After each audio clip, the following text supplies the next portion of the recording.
नमस्कार। श्रीमद् भागवत गीता षष्ठ अध्याय ध्यान योग श्लोक 5।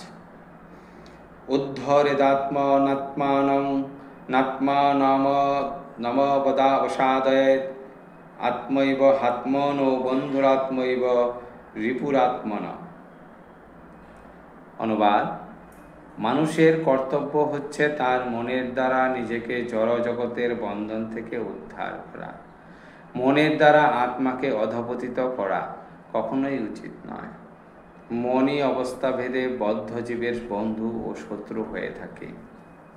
তাৎপর্য: অবস্থাভেদে আত্মা বলতে দেহ, মন ও আত্মাকে বোঝায়। যোগপন্থায় বদ্ধ জীবাত্মা ও মন বিশেষভাবে গুরুত্বপূর্ণ। যেহেতু মনই হচ্ছে যোগ অভ্যাসের কেন্দ্র, তাই এখানে আত্মা বলতে মনকে বোঝানো হয়েছে। যোগের উদ্দেশ্য মনকে বশ করে ইন্দ্রিয়ের বিষয় থেকে তাকে সম্পূর্ণ অনাসক্ত রাখা। এখানে জোর দেওয়া হয়েছে যে মনকে এমনভাবে সংযত করতে হবে যাতে মন বদ্ধ জীবকে অজ্ঞানের পঙ্কিলতা থেকে উদ্ধার করতে সমর্থ হয়। জড়বন্ধনে আবদ্ধ জীব মন ও ইন্দ্রিয়ের অধীন থাকে। বাস্তবিক পক্ষে শুদ্ধ আত্মা এই জড় জগতে আবদ্ধ হয়ে পড়ে, কারণ মন অহংকারের দ্বারা আচ্ছন্ন হয়ে জড় প্রকৃতির উপর আধিপত্য বিস্তার করতে চায়। তাই মনকে এমনভাবে শিক্ষা দেওয়া উচিত যাতে সে আর মায়ার মিথ্যা চমকের প্রতি আকৃষ্ট না হয় এবং তার ফলে বদ্ধ জীবাত্মার উদ্ধার হয়। ইন্দ্রিয়ের বিষয়ের প্রতি আকৃষ্ট হয়ে অধঃপতিত হওয়া উচিত নয়। বিষয়ের প্রতি আকর্ষণ যত বেশি হবে, ভবরোগের বন্ধনটিও তত দৃঢ় হবে।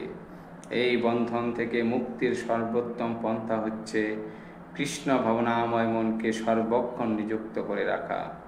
এই বিষয়ে জোর দেওয়ার জন্য এখানে হি শব্দটি প্রয়োগ করা হয়েছে, অর্থাৎ এই পন্থাকে অবশ্যই গ্রহণ করা উচিত।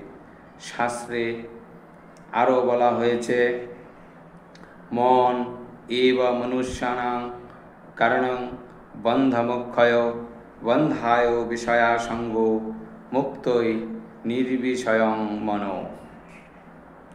অর্থাৎ মনই মানুষের বন্ধন অথবা মুক্তির কারণ।